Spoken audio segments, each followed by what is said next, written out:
Mwenyezi Mungu alipoumba ulimwengu, aliugawanya katika pande mbili.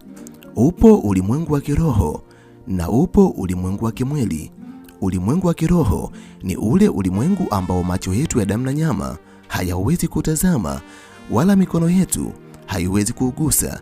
Ni ulimwengu ambao macho yetu ya kiroho yanaweza kuutazama, na ulimwengu wa kiroho binadamu wenye imani wanaweza kuuhisi na kuishi ndani yake, jambo ambalo unatakiwa kulijua na kuliweka akilini. Ili chochote kidhihirike katika ulimwengu wa kimwili, lazima kwanza kitimie katika ulimwengu wa kiroho. Kwa sababu hiyo, vipo vitu mbalimbali ambavyo kabla ya kuja kujidhihirisha katika ulimwengu wa kimwili, kwa sababu vimekwisha timia katika ulimwengu wa kiroho, Mwenyezi Mungu hutuma jumbe mbalimbali kwa wanadamu ili watakapoziona jumbe hizo wajiandae juu ya matukio ambayo yatakuja kutokea katika maisha yao. Wakati mwingine huwa ni maonyo, au wakati mwingine huwa ni taarifa za ujio wa jambo zuri katika maisha ya mwanadamu, jambo ambalo unatakiwa kulijua na kuliweka akilini. Muda mwingine Mwenyezi Mungu huamua kutumia viumbe ambao aliwaumba na kuwaweka kwenye uso wa dunia kutuletea jumbe mbalimbali juu ya vitu ambavyo vitakuja kutokea muda si mrefu katika maisha yetu. Moja kati ya viumbe ambao Mwenyezi Mungu anapenda kuwatumia ni wadudu, akiwemo mdudu vunja chungu. Mdudu vunja chungu atakapoonekana katika makazi yako, huwa amebeba ujumbe ambao kama usipokuwa makini unaweza usiuelewe, na unaweza ukachukua maamuzi ya kumzuru mdudu huyo ama kumuua. Lakini utakapokuwa unafanya hivyo, inawezekana hauelewi ni ujumbe gani wa kiroho ambao mdudu vunja chungu anakuwa ameuleta katika makazi yako. Ninaamini utakapoweza kutazama video hii mpaka mwisho, utakwenda kuelewa mdudu vunja chungu atakapoonekana katika makazi yako ni ujumbe gani ambao anakuwa ameleta, na ninaamini hautamzuru tena. Kama nawe ni moja kati ya watu wanaotamani kujifunza kuhusiana na jambo hili, video hii imetengenezwa mahususi kwa ajili yako ili uendelee kujifunza mambo mbalimbali kupitia video zetu. Jiunge nasi kwa kusubscribe katika chaneli hii ya Fafanuo Media. Hapo utakuwa wa kwanza kupata video zetu pindi tunapoziweka kwenye chaneli hii. Hautajutia MB zako, kwani mara zote tunajitahidi kuwa bora zaidi ya jana. Asante, enjoy. Mdudu vunja chungu atakapoonekana katika makazi yako, usimuue, kwa sababu hizi ni jumbe mbalimbali za kiroho ambazo amezileta katika nyumba yako. Namba 1. Mdudu vunja chungu akionekana katika nyumba yako, huwa anamaanisha kuna habari njema ama ujumbe muhimu sana utakuja kwako muda si mrefu. Jambo ambalo unatakiwa kulijua na kuliweka akilini. Ni kawaida kabisa kumkuta mdudu vunja chungu katika maeneo yenye majani, kwa sababu ni maeneo ambayo mdudu huyu anapenda kuishi, kwani hula majani pamoja na wadudu wadogo wadogo. Lakini wakati mwingine unaweza kufungua nyumba yako ukamkuta mdudu vunja chungu katika eneo ambalo haukutarajia kumuona. Unaweza ukamkuta ametua katika mlango kwa sehemu ya ndani, ama unaweza ukamkuta mdudu huyu katika kitanda chako, au katika eneo ambalo kwa namna moja au nyingine linakushangaza. Mdudu huyo amefikaje katika eneo hilo? Ukijaribu kuangalia nyumba yako, milango yako imefungwa vizuri, madirisha yako yamefungwa vizuri. Hakuna namna yoyote rahisi ambayo ingemwezesha mdudu huyo kuwepo katika eneo ambalo umemkuta. Endapo utakuwa umemkuta mdudu huyo katika eneo ambalo si kawaida, ujue mdudu huyo si wa kawaida, amekuletea ujumbe wa kiroho. Na ujumbe mojawapo ambao mdudu huyu amekuletea ni kuwa muda si mrefu zipo habari njema ambazo utakwenda kupokea, ama kuna ujumbe wa muhimu sana katika maisha yako ambao utakwenda kupokea. Hivyo kama wewe ni moja kati ya wanadamu ambao wanapitia wakati fulani, huenda zikaja habari njema ambazo zitakuja kubadilisha maisha yako, muombe Mwenyezi Mungu ili ujumbe ambao utakuja katika maisha yako uwe ujumbe mzuri ambao utabadilisha maisha yako katika positive way. Namba 2. Mdudu vunja chungu atakapoonekana katika nyumba yako, huwa ni ujumbe wa kiroho kuwa unatakiwa kufikiria kwa kina kuhusiana na hatua ambazo unataka kuzichukua juu ya jambo fulani. Unajua, Zipo nyakati na majira ambayo mwanadamu huwa anatakiwa kufanya uamuzi mkubwa sana katika maisha yake. Huenda ni uamuzi ambao kama akikosea basi utamgharimu maisha yake. Wakati mwingine inawezekana unahitaji kufanya uwekezaji mkubwa sana katika maisha yako, ama kuna wakati kuna uamuzi fulani ambao ni mkubwa kweli kweli unahitaji kuufanya katika jambo fulani. Unapokuwa katika tafakari ni hatua gani ambazo unatakiwa kuzichukua, ghafla unapoingia kwenye nyumba yako basi unamuona mdudu vunja chungu. Ikiwa upo katika hali hiyo, huo ni ukumbusho wa kiroho kuwa fikiria kwa umakini wa hali ya juu kuhusiana na maamuzi ambayo unakwenda kuyachukua katika maisha yako, kwani huenda utakapofanya maamuzi yasiyokuwa sahihi utakwenda kuharibu maisha yako. Inawezekana kutokana na situation ambayo unaipitia katika maisha yako, umechagua kufanya uamuzi fulani ambao unaamini ni uamuzi sahihi. Utakapoingia ndani mara pap ukamuona mdudu vunja chungu, hapo unakumbushwa kuwa unatakiwa kutafakari upya juu ya maamuzi ambayo unataka kuyafanya, kwa sababu huenda ni maamuzi yasiyokuwa sahihi, ni maamuzi ambayo yatakuja kuyagharimu maisha yako. Ninakushauri utakapomuona mdudu huyu, wala usimzuru wala usimuue, bali fikiria kuhusiana na maamuzi muhimu ambayo unahitaji kuyafanya katika maisha yako. Namba 3, utakapomuona mdudu vunja chungu, huwa unapewa ujumbe unatakiwa kufanya tafakari ya maisha yako, au wakati mwingine unatakiwa kuongeza jitihada katika kufanya ibada kwenye maisha yako, kwani kuna mambo yasiyokuwa ya kawaida ambayo yanaendelea kwenye maisha yako bila wewe kujua. Nilipokuwa naanza kumzungumzia mdudu vunja chungu, kwanza kabisa nilikwambia Mwenyezi Mungu alipoumba ulimwengu aliugawanya katika makundi mawili, yani kundi la kwanza ni ulimwengu wa kimwili, na ulimwengu wa kimwili mara nyingi unaitwa dunia, yani ulimwengu ambao una vitu vinavyoonekana kwa macho ya kawaida na vitu ambavyo unaweza kuvigusa kwa mwili wako. Lakini upande wa pili ni ulimwengu wa kiroho, ulimwengu ambao macho yako ya damu na nyama hayawezi kutazama, wala mwili wako wa damu na nyama hauwezi kuugusa, lakini watu wenye nguvu za kiroho wanaweza kutazama na ndio wanaoweza kuishi ndani yake. Jambo ambalo unatakiwa kulijua na kuliweka akilini. Vitu kabla ya kutokea katika ulimwengu wa kimwili huwa vinaanza kutokea kwanza katika ulimwengu wa kiroho. Inawezekana kuna vitu fulani vimeshaanza kutokea katika ulimwengu wa kiroho ambavyo vinakuhusu. Huenda ni anguko la kiuchumi, ama huenda ni magonjwa, ama huenda ni jambo lolote ambalo si sahihi. Utakapomuona mdudu vunja chungu katika nyumba yako, ikiwa wewe ni moja kati ya binadamu ambao siku hizi hawafanyi ibada kabisa, huenda kuna nguvu fulani za kiroho ambazo zinakuja kukuvamia muda si mrefu.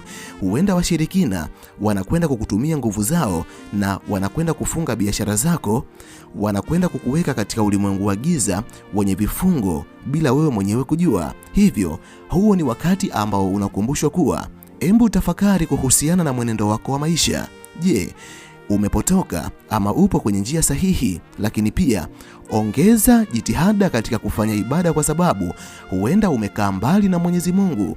Utakapomuona mdudu huyu, kemea roho zote chafu, alafu jenga utamaduni wa kufanya ibada, jiweke karibu na Mwenyezi Mungu, lakini fanya tafakari kuhusiana na maisha yako. Je, upo katika njia sahihi? Watu ambao unaambatana nao katika safari yako ya maisha ni watu sahihi, ama wanakwenda kusababisha anguko la mafanikio uliyokuwa nayo? Namba 4, mdudu vunja chungu ni ishara ya mabadiliko yanayokaribia katika maisha yako. Utakapomwona mdudu huyu katika makazi yako, hautakiwi kumzuru, hautakiwi kupaniki, wala hautakiwi kumuua, kwa sababu ni mdudu ambaye amekuja kukupa ishara kuwa muda si mrefu kuna mabadiliko ambayo yanakuja katika maisha yako. Inawezekana wewe ni moja kati ya wanadamu wanaopitia nyakati ngumu katika kipindi hiki. Mdudu vunja chungu atakapoonekana katika nyumba yako, basi ujue huenda maisha magumu ambayo unapitia au nyakati za maumivu ambazo unazipitia kwa wakati huo zinakwenda kufikia hatima, na sasa mwanzo mpya unakwenda kufunguka kwenye maisha yako. Hivyo haijalishi unapitia magumu kwa kiwango gani katika maisha yako, utakapoingia katika nyumba yako ukamwona mdudu huyu, ni ishara ya kuwa unapewa moyo katika ulimwengu wa kiroho kuwa mambo ambayo unayapitia yanakwenda kuondoka na mwanzo mpya unakwenda kufunguka kwenye maisha yako. Huo ni wakati ambao unatakiwa kumuomba Mwenyezi Mungu ili mwanzo mpya ambao unakuja katika maisha yako ukawe mwanzo wa mafanikio, mwanzo wa furaha na matumaini mapya katika maisha yako. Namba 5, mdudu vunja chungu atakapoonekana katika maisha yako ni ishara ya kupewa onyo na watu ambao wanakuzunguka. Unajua nini? Kila mwanadamu anao watu ambao anaishi nao, ana ndugu, rafiki na jamaa zake. Mara nyingi hatari katika maisha yetu ipo kwa watu wanaotujua vizuri, yani watu ambao unaishi nao wanaweza kuwa sababu ya anguko lako ama wanaweza kuwa sababu ya mafanikio yako. Mara nyingi binadamu ambao tunaishi nao ndiyo hugeuka na kuwa wasaliti katika maisha yetu. Na nikwambie kitu tu ambacho ulikuwa hujui. Adui ambaye alikuwa rafiki yako huwa ni adui mbaya kweli kweli katika maisha yako, kwa sababu ni adui ambaye anakujua vizuri, anaijua asiri yako, anajua mapungufu yako, anajua ni sehemu gani akitwisti anakuumiza. Hivyo utakapomuona mdudu huyu katika nyumba yako usichukulie poa, kwa sababu inawezekana miongoni mwa wanadamu ambao unaishi nao, unakula nao, unawaamini, wapo miongoni mwao ambao si wema katika maisha yako. Ni watu ambao huenda wanakusaliti bila wewe mwenyewe kujua, huenda wanapigana vita na wewe bila wewe mwenyewe kujua. Ni watu ambao wanaweka mitego mbalimbali ili kukuangusha katika mafanikio uliyokuwa nayo katika maisha yako. Hivyo ni vema ukatafakari kuhusiana na binadamu ambao unaishi nao katika safari yako ya maisha. Lakini kutafakari peke yake haitoshi, bali muombe Mwenyezi Mungu ili akufungulie macho uweze kumjua adui ambaye anajifanya rafiki yako au mtu yeyote mbaya ambaye anatamani kuyaangamiza maisha yako. Namba 6, utakapomuona mdudu huyu unapewa ujumbe kuwa unatakiwa kuwa na subira katika jambo ambalo unalisubiria kwa wakati huo. Moja kati ya kweli ambazo mimi na wewe hatuwezi kuzipinga ni kuwa mambo mazuri hayahitaji haraka. Mara nyingi mambo mazuri huwa yanakuwa na mchakato mrefu, na ndiyo maana binadamu wanaofanikiwa kuyapata mambo hayo ni wachache, kwani binadamu wenye subira na uvumilivu katika maisha yao ni wachache. Asilimia kubwa ya wanadamu hukata tamaa. Jambo ambalo unatakiwa kulijua utakapoingia katika makazi yako ukamuona mdudu vunja chungu, ikiwa wewe ni mwanadamu ambaye kuna jambo fulani ambalo unalisubiri, unakaribia kukata tamaa, hapo unapewa ujumbe kuwa unatakiwa kuendelea kuwa mvumilivu, kwa sababu jambo zuri litakuja. Kuwa na subira, wala usiendelee kuumia katika moyo wako, wala usiendelee kumlaumu Mwenyezi Mungu, kwa sababu wakati sahihi umekaribia sana katika maisha yako. Hivyo mshukuru Mwenyezi Mungu, lakini pia muombe Mwenyezi Mungu ili jambo hilo likawahi kutimia katika maisha yako. Inawezekana umetuma barua ya kazi na barua ya kazi inachelewa sana kujibiwa, ama inawezekana kuna biashara fulani unaifanya lakini biashara hiyo imechelewa sana kufunguka tofauti na matarajio yako, na kuna muda ambao unahisi kabisa ndani yako kuna hali ya kukata tamaa. Jambo ambalo unatakiwa kulifanya ni kujipa moyo pindi utakapomuona mdudu huyu, lakini kumwomba Mwenyezi Mungu ili jambo lako likawahi kufunguka. Na kwa uwezo wa Mwenyezi Mungu ninaojua mimi, utakapomuomba kwa imani, amini usiamini, jambo lako litakwenda kufunguka haraka iwezekanavyo, pengine kuliko hata unavyofikiria. Namba 7 ni ishara ya bahati njema katika maisha yako. Unajua bahati zimegawanyika katika makundi mawili. Kuna bahati njema na kuna bahati mbaya.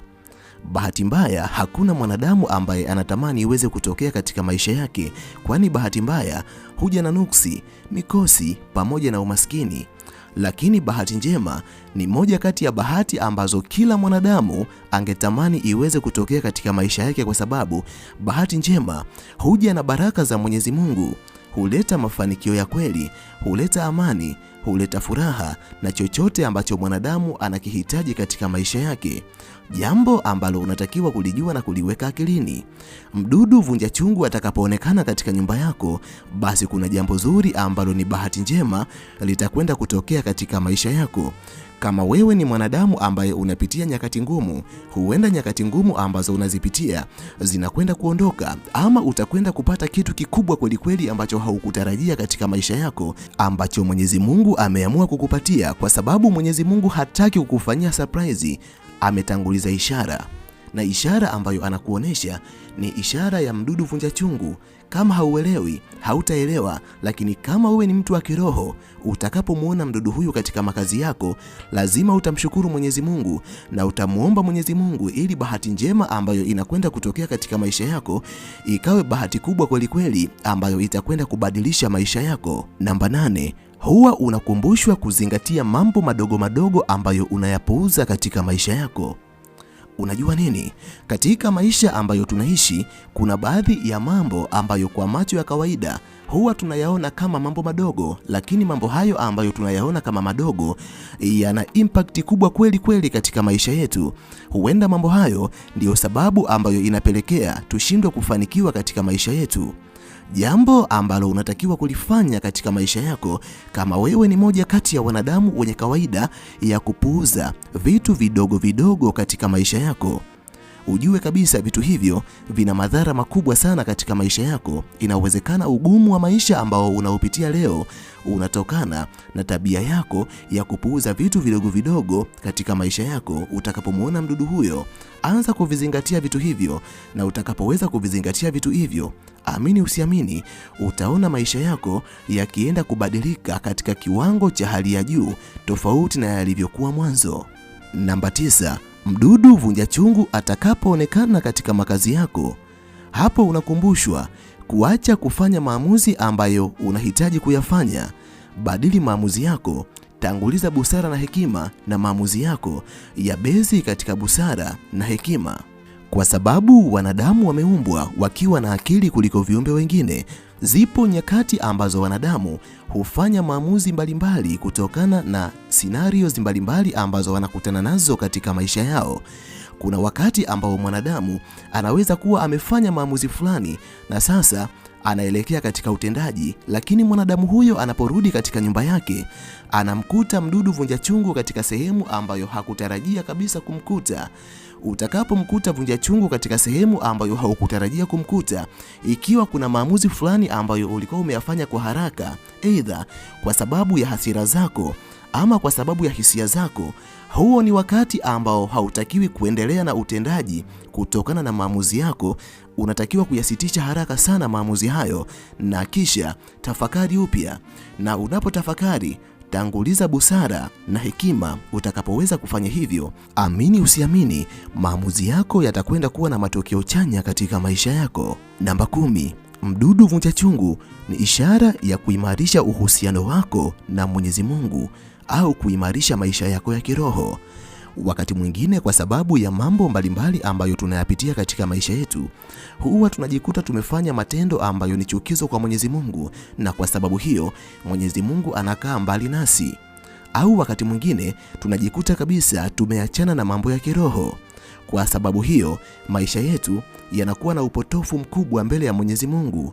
Utakapokuwa miongoni mwa wanadamu waliopotoka, alafu ukaingia kwenye makazi yako ukamkuta mdudu vunja chungu, huo ni ukumbusho kuwa unatakiwa kufanya matengenezo katika ulimwengu wa kiroho.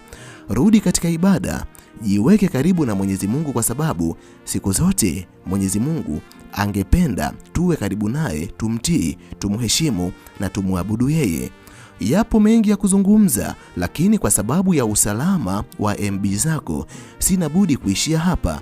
Ninahitimisha nikiamini lipo jambo kubwa ambalo umejifunza kupitia video hii. Nikutakie wakati mwema na tukutane katika video ijayo. Asante, bye.